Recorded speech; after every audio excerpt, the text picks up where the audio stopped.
A estratégia do dia. O podcast original da Bloomberg Linha. Imagina essa cena. O presidente dos Estados Unidos tentando demitir uma governadora do Federal Reserve e ela se recusa a sair. Olha, é exatamente isso que está acontecendo agora. Donald Trump anunciou que quer afastar Lisa Cook, a primeira mulher negra a integrar o conselho do Fed, alegando que ela teria falsificado documentos de hipoteca. Cook, que não tem mandato até 2038, garante que vai continuar no cargo e já sinalizou que vai lutar na justiça contra a decisão. Tá bom, mas por que isso é tão importante? Mexer com a independência do Fed não é pouca coisa. Pode afetar juros, o mercado financeiro e até a confiança do dólar lá fora. Então, hoje no podcast vamos destrinchar o que está por trás dessa disputa, vamos ver quem tem poder, quem que está certo e o que tudo isso significa para a economia americana e para os investidores. Agora, meu caro ouvinte, eu quero que você imagine outra coisa. Olha, você tá lá investindo pesado em uma marca de tênis, mas de repente ela perde metade do valor do que você comprou. Bom, é exatamente isso que está acontecendo com a Puma, aquela marca ali que tem uma oncinha, uma puma? É uma puma, né? Faz sentido o nome.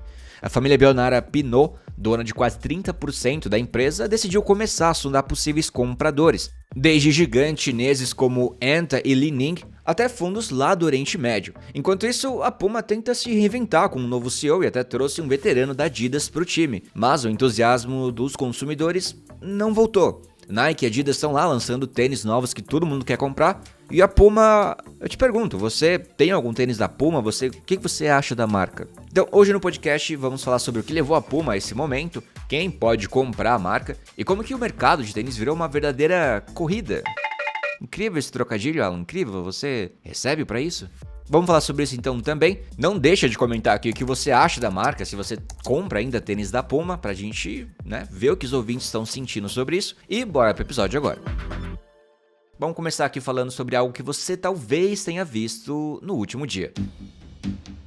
Você já tinha ouvido falar da governadora do Federal Reserve, Lisa Cook? Ela é a primeira mulher negra a ocupar um cargo no conselho do Banco Central dos Estados Unidos. Mas agora está no centro de um conflito político sem precedentes. Donald Trump anunciou que quer demiti-la, alegando que ela teria falsificado documentos de hipoteca. Em uma carta publicada no Truth Social na segunda-feira, Trump afirmou que tinha causa suficiente para afastar Cook, com base em acusações feitas por aliados da Casa Branca de que ela teria feito declarações falsas em um ou mais empréstimos imobiliários. Cook, nomeada pelo presidente Joe Biden em 2022, respondeu dizendo que Trump não tem autoridade para demiti-la e que não pretende deixar o cargo. Ela tem mandato até 2038 e seu advogado Abe Law afirmou que tomará todas as medidas necessárias para impedir o que chama de ação ilegal do presidente. Se Trump conseguir afastá-la, isso daria ao presidente a chance de nomear alguém alinhado com sua visão para o conselho do Fed, que tem aí 7 membros. No momento, ele pressionou repetidamente os oficiais do banco a reduzirem os juros e a saída de Cook poderia abrir caminho para uma maioria de 4 membros favoráveis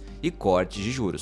Os mercados, como você deve imaginar, reagiram rapidamente a essa notícia. O dólar caiu até 0,3%, o ouro subiu 0,6% e os títulos de longo prazo americanos tiveram perdas, refletindo a preocupação de que mudanças ali no Fed poderiam afetar preços e investimentos. Depois, quando o Cook disse que não vai sair, o dólar recuperou parte do valor e o ouro cortou ganhos. Vamos recapitular aqui um pouco agora. A controvérsia começou com acusações de que Cook teria mentido em 2 pedidos de hipoteca, um em Michigan e outro na Geórgia, dizendo que cada propriedade seria sua residência principal, o que teria permitido condições de empréstimos melhores. Trump declarou que é inconcebível que ela não soubesse das regras dessas aplicações. Para ele, a conduta de Cook evidencia negligência grave em transações financeiras, colocando em dúvida sua experiência e confiabilidade como reguladora financeira. Bom, o Federal Reserve, que é o Banco Central americano, é tradicionalmente independente do governo. Então, qualquer tentativa de interferência política direta é vista como um risco para a economia. Especialistas afirmam que remover Cook seria um ataque à independência do Fed, abrindo precedentes perigosos. A decisão também pode afetar a confiança internacional nos Estados Unidos e até pressionar a nota de crédito do país. Isso alertou a S&P Global Ratings. O caso gerou reação política imediata. Democratas, incluindo a senadora Elizabeth Warren, disseram que a tentativa de demitir Cook é ilegal e autoritária e que deve ser revertida na justiça. Economistas também observam que qualquer mudança na percepção de dependência do Fed pode ter efeitos de longo prazo sobre a política monetária e os mercados. E bom, Cook afirma que continuará no cargo e desempenhando suas funções, preocupando-se com questões como inflação, tarifas e dados de emprego que indicam possíveis mudanças na economia americana. Embora os juros tenham se mantido estáveis em 2025, o presidente do Fed, o Jerome Powell, sinalizou a possibilidade de corte de juros agora em setembro diante de riscos crescentes ao mercado de trabalho. Legalmente, um presidente só pode demitir um membro do Fed por causa específica. O que é uma causa específica? Pode ser negligência, ineficiência, má conduta. Um desses três aí geralmente cabe. Cook e seu advogado afirmam que nenhuma dessas situações se aplica e ela deve recorrer à justiça para se proteger. Então, especialistas acreditam que o caso será um teste importante para definir até que ponto os membros do Fed estão realmente protegidos de interferência política. O Departamento de Justiça também planeja investigar as alegações após o diretor da Federal Housing Finance Agency, o Bill Pult, ter feito uma denúncia criminal sugerindo que Cook poderia ter cometido fraude hipotecária. Até agora, nenhuma acusação formal foi feita, e as alegações dizem respeito a ações anteriores à entrada de Cook no Fed. Além disso, durante o processo de confirmação em 2022, Cook enfrentou forte resistência de legisladores republicanos e da mídia conservadora, que questionaram parte de seu currículo. Ela negou todas as acusações e foi confirmada pelo Senado numa votação dividida, com a então vice-presidente Kamala Harris decidindo o empate. O embate entre Trump e Cook é mais do que pessoal, tá? É uma disputa sobre o poder e independência do Banco Central americano, que impacta diretamente juros, inflação, confiança do mercado e decisões econômicas, olha, no mundo todo. Até agora, Cook se mantém firme, garantindo que continuará trabalhando para a economia americana e cumprindo suas responsabilidades como governadora do Fed, enquanto o país observa atento a esse conflito inédito. E bora falar de Puma agora. A Puma, que é uma marca de esportes alemã, famosa por seus tênis e roupas esportivas, está passando por um momento bem complicado. No ano passado, a empresa perdeu cerca de metade do seu valor de mercado e agora a família bilionária Pinault, que possui 29% da Puma através da holding Artemis, começou a procurar possíveis compradores. Eles falaram com empresas como a Ant Sports, dona da Fila, e a Li Ning, da China, além de outras marcas esportivas nos Estados Unidos e fundos soberanos lá do Oriente Médio, para ver se alguém estaria interessado em comprar a Puma. Você que está ouvindo aí, não tem interesse não? As ações da Puma caíram 3,2% em um dia de negociações lá em Frankfurt, depois de terem subido 16% no dia anterior. Isso tudo, é claro, depois da notícia de que a família Pinault estava procurando compradores. Isso coloca a empresa com um valor de mercado de cerca de 3,1 bilhões de euros ou 3,6 bilhões de dólares. O problema da Puma é que as outras grandes marcas de tênis e roupas esportivas também enfrentaram dificuldades em lançar produtos que chamassem a atenção, mas a diferença é que elas conseguiram se recuperar bem melhor. Marcas menores como a On Holding, New Balance e Hoka estão ganhando espaço com os consumidores. A Nike, por exemplo, vem se recuperando aí com o veterano Elliott Hill no comando, lançando produtos como o tênis de corrida Vomero 18. A Adidas também voltou a conquistar os varejistas com um tênis retrô como o Gazelle.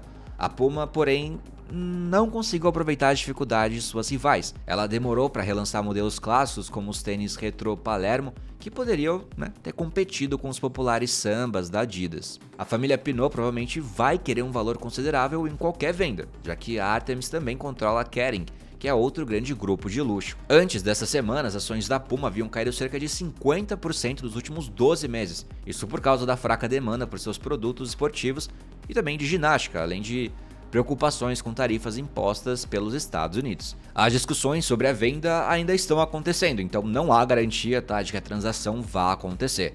A Puma se recusou a comentar e os representantes da Artemis, Anta e Li Ning também não responderam aos pedidos de informação. Mas olha só, para tentar se recuperar enquanto isso, a Puma está tentando se renovar sob o comando do novo CEO, Arthur Holt, depois de não conseguir gerar muito interesse com seus produtos nos últimos anos. A empresa também nomeou recentemente Andreas Hubert, ex-executivo da Adidas, como diretor de operações. Hubert tem 20 anos de experiência na Adidas, incluindo os últimos 4 anos como diretor de informações da empresa. E olha, caso você esteja curioso para saber em que ano foi fundada a Puma, sabe que foi em 1948. É só isso, eu não vou contar a história, outro dia a gente vê a história da Puma juntos. Olha, a empresa registrou um lucro líquido de 281,6 milhões de euros no ano passado, teve vendas de 8,8 bilhões de euros, empregando cerca de 22 mil pessoas no mundo. A marca também patrocina grandes times como Manchester City, a seleção de Portugal e o time de handebol masculino da Dinamarca. Tá, essa última informação foi bem aleatória, mas está aqui na matéria. Olha, enquanto isso, a Anta, que também possui marcas como Tencent, Collins Sport e Jack Wolfskin, e a Li-Ning, que fabrica calçados, roupas, equipamentos esportivos, profissionais e de lazer, aparecem como possíveis compradores da Puma. A Li-Ning foi fundada em 1990 pelo famoso ginasta chinês do mesmo nome e tem várias marcas próprias, além de licenciamentos, incluindo produtos de tênis de mesa e esportes ao ar livre. Então, resumindo aí essa história, a Puma está num momento de grande mudança, perdeu valor, está sendo sondada por compradores, tenta se renovar com novos executivos e enfrenta a concorrência acirrada de rivais consolidados e de marcas menores, mas que estão se dando muito bem. Bom, a decisão sobre uma possível venda não foi tomada, tá, como eu disse, mas o mercado tá de olho em cada movimento da marca. Então, logo menos, ouviremos mais sobre essa história. E bom, eu sou o Alan Blanco, as informações são da Bloomberg News e o episódio foi editado por Lohan Queiroz. E bora olhar aqui rapidamente alguns comentários do episódio passado. O Gilmário Vilela Santos diz que coincidência, escuto o podcast no meu horário de almoço e hoje, enquanto escutava a chamada inicial com o assunto dos e-commerce chineses, chegou o meu pedido da Temu pelos Correios, que por sinal foi minha primeira compra, e chegou dentro do prazo. Aí ele disse que, escutando a matéria, ele ficou em seguida reflexivo. Desculpa a gente ter cortado a brisa aí do seu pedido, Gilmário. Espero que não tenha sido nada muito caro. Cláudia Rochina diz, até 2 meses atrás eu não havia comprado nada nessas plataformas, mas confesso que me rendi, comprei sapatos. Porém, cada vez que os uso, penso que contribui para o trabalho escravo, a briga entre o bolso e a consciência. Júlia Magalhães diz, poxa, deve ser só eu, mas nunca comprei nada online da China. Tenho uma certa desconfiança se não estou levando gato por lebre ou se realmente vai chegar. Olha, Júlia, eu acho que só você, viu, hoje em dia. Tô brincando, mas... obrigado pelo comentário. Lucas Souza diz, pior que eu tenho uma tampinha de pasta de dente do Shrek, mas não recomendo, Alan, faz muita sujeira. Mas é bonitinho, inclusive comprei mais barato na Shopee, hein. Esse seu aí tá super faturado, big beijo. Eu pensei nisso, ele deve ficar com a bunda toda suja, né. Falta contexto aí pra galera que não ouviu a história. Enfim. Tuane Brages, minha mãe comprou anos atrás na plataforma Wish algo que parecia um cobertor vermelho bem bonito, mas quando chegou era um paninho de tirar pó. Meu Deus. Imagino a decepção da sua mãe, coitada. E bom, gente, ficando por aqui, muito obrigado pelos comentários e pela audiência mais uma vez. Não se esqueça de comentar aqui se você gosta da Puma, se você já teve alguma coisa da Puma. E nos encontramos no próximo episódio. Até lá, big beijos.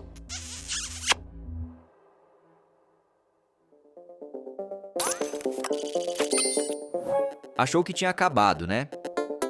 Vim dar uma última passadinha para lembrar de que fazemos esse podcast com muito carinho. Toda a equipe se dedica para vocês terem um podcast diário e gratuito de alta qualidade. Se puderem seguir a gente aqui, obrigado. Talvez não te extermine quando as máquinas dominarem o mundo. #FaleitoLeve. Música eletrônica e café. Pois é.